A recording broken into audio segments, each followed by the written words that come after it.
Axel Rudakabana has been sentenced to at least 52 years in prison. Prospects for a deal between the United States and Iran are not looking good. A fifth twink has tried to set fire to one of Keir Starmer's properties.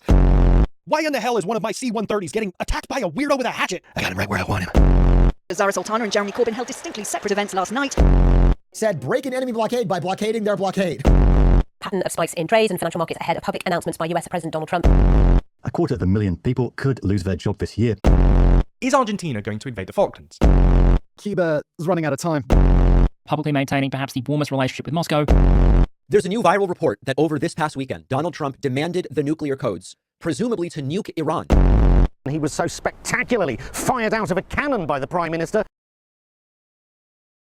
So the world's been a bit pathetic recently, and I haven't really had the energy to even doom scroll until recently due to an infection, which honestly felt worse than when I had COVID. It has led to me pondering over a lot of things. More importantly, what I want to chat about today, which is hope.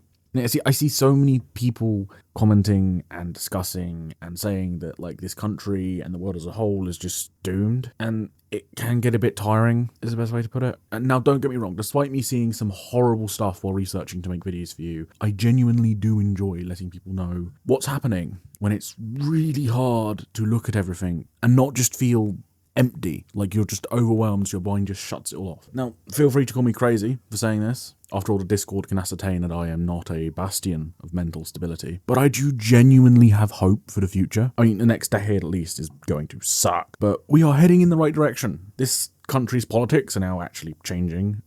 Orban got voted out in Hungary. We had some of the most awe-inspiring photos from Artemis 2. Just seriously, go have a look at some of them. They are just...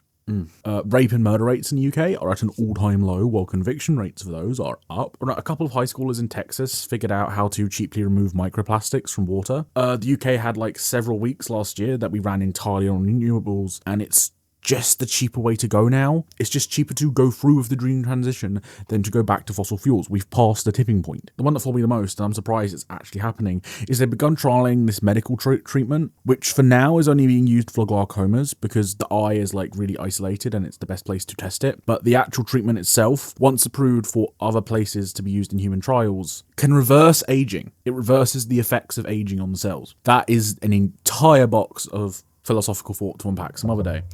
Anyway, this is just stuff I can remember off the top of my head. I'm not saying we shouldn't look at the bad stuff and demand change. I'm saying that the reason we should fight, should demand, should try to fix whatever the fuck is wrong with this world, Jesus Christ, is because there is just so much to hope for, right? Anyway, that's enough propaganda from me for now. I'll see you tomorrow. If you want more propaganda for some reason, go watch BBC or something, I don't know.